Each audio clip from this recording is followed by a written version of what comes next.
Vamos para João, capítulo 13. João, capítulo 13, versículo 2.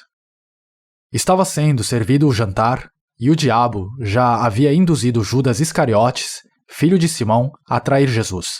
Aqui, este homem, chamado Judas Iscariotes, foi um dos discípulos de Jesus. Ele era um dos discípulos de Jesus, mas ao seguir Jesus por aí, ele descobriu que não era interessante o suficiente para ele. Os líderes dos judeus queriam matar Jesus, e Judas viu que eles não conseguiam encontrar uma oportunidade para matá-lo. Então ele pensou que poderia ser o único a ajudá-los, e então ele decidiu trair seu mestre.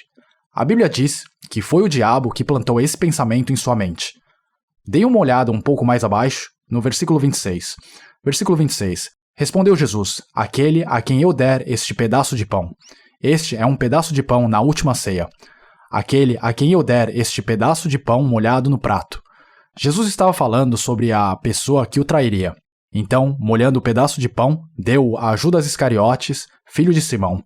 Tão logo Judas comeu o pão, Satanás entrou nele. Veja o que diz aqui. Satanás entrou no coração de Judas Iscariotes. O que você está para fazer, faça depressa, disse-lhe Jesus. Versículo 30. Assim que comeu o pão, Judas saiu, e era noite. Ele saiu, mas para onde ele foi? Ele foi aos principais sacerdotes para trair e vender Jesus. Foi assim que Judas Iscariotes traiu Jesus. Mas, enquanto ele estava traindo Jesus, sua consciência não o perturbava em nada. Sabe por quê? Foi porque Satanás, o diabo, entrou em seu coração e se apoderou dele com força. Sua consciência foi anestesiada, de modo que, mesmo que ele estivesse traindo seu mestre, sua consciência não o perturbava em nada. Isso indica que o poder do diabo havia entorpecido sua consciência.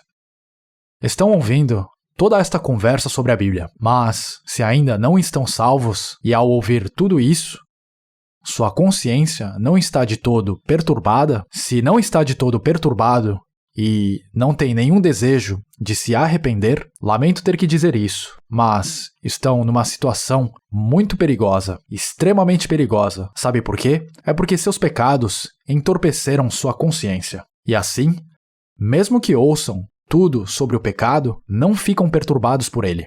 É como se não sentissem nada quando está sob anestesia e um cirurgião pega uma faca e corta vocês, porque sua consciência foi anestesiada. Não ficam nem um pouco preocupados, mesmo quando a Bíblia fala tudo sobre o pecado e que serão julgados. E isso é extremamente perigoso. Satanás tomou conta do seu coração para impedi-los de serem salvos. Mateus, capítulo 27, versículo 1. De manhã cedo, todos os chefes dos sacerdotes e líderes religiosos do povo tomaram a decisão de condenar Jesus à morte e, amarrando-o, levaram-no e o entregaram a Pilatos, o governador. Ele traiu Jesus por 30 moedas de prata, o preço de um escravo. Ele levou esses vilões ao lugar secreto onde Jesus estava e o entregou a eles. Foi assim que ele foi traído. Jesus foi preso e levado primeiro para ser julgado pelos líderes religiosos. Lá, ele foi condenado à morte. Jesus foi julgado 2 vezes, uma vez pelos líderes religiosos e a segunda vez num tribunal secular. Quando ele foi julgado pelo governador romano, aquele era um tribunal secular. Ele não podia ser condenado à morte com base em uma sentença do tribunal religioso, e assim ele foi entregue a Pôncio Pilatos. Olhem o versículo 3. Quando Judas, que o havia traído, viu que Jesus fora condenado, quando diz condenado aqui, significa que ele viu que Jesus havia sido condenado à morte. Quando ele viu isso, foi tomado de remorso e devolveu aos chefes dos sacerdotes e aos líderes religiosos as 30 moedas de prata, e disse: pequei, pois traí sangue inocente. Ele havia traído sangue inocente. E eles retrucaram: que nos importa? A responsabilidade é sua. Quando viu que Jesus havia sido condenado à morte, Judas começou a sentir remorso em seu coração. Por que ele sentiu esse remorso? Foi porque Satanás havia entrado em seu coração, mas agora Satanás o havia deixado. E assim, sua consciência começou a atormentá-lo e ele percebeu que havia traído sangue inocente. Jesus não tem pecado e eu o traí. Sua consciência começou a atormentá-lo profundamente. Então ele pegou as 30 moedas de prata que havia recebido e voltou para os anciãos e os principais sacerdotes para devolver o dinheiro. Eu traí sangue inocente, mas já era tarde demais. Do que você está falando? Isso não é preocupação nossa. E recusaram o dinheiro. Em seguida, dei uma olhada no versículo 5. Então Judas jogou o dinheiro dentro do templo e, saindo, foi e enforcou-se.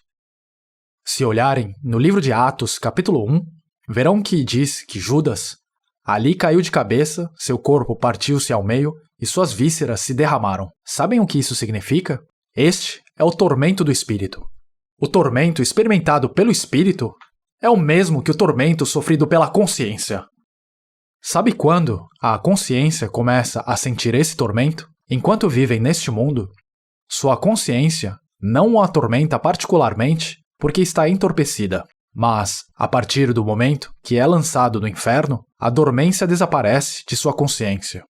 Uma vez que o diabo também será lançado no inferno, ele não conseguirá mais ter o controle sobre o homem. Então, nesse momento, sua consciência retornará ao seu estado original no inferno. Aí então, todos os pecados que já cometeram neste mundo começarão a apunhalar sua consciência como agulhas e espinhos. A consciência de Judas Iscariotes estava tão profundamente atormentada, ele estava em tal agonia que ele foi e se enforcou. Ele caiu de cabeça, se abriu e todas suas vísceras se derramaram. O que significa ser salvo? Ser salvo é uma questão de estar ciente de seu pecado em sua consciência e depois ser libertado desse pecado. Salvação é ser libertado do tormento em sua consciência. Se não experimentaram isso, a partir do momento em que for lançado no inferno, sua consciência será libertada das garras do diabo e experimentarão um tormento insuportável. Assim, há o tormento do espírito e o tormento da carne. Como eu disse anteriormente, nesse momento, já estarão em seu corpo ressuscitado e, portanto, não poderão morrer. Então, por favor, seja honesto com você mesmo e seja honesto diante de Deus. Pensem nos pecados que cometeram e, com toda a sinceridade, peça a Deus que o perdoe. Confesse seus pecados diante de Deus e peça-lhe perdão.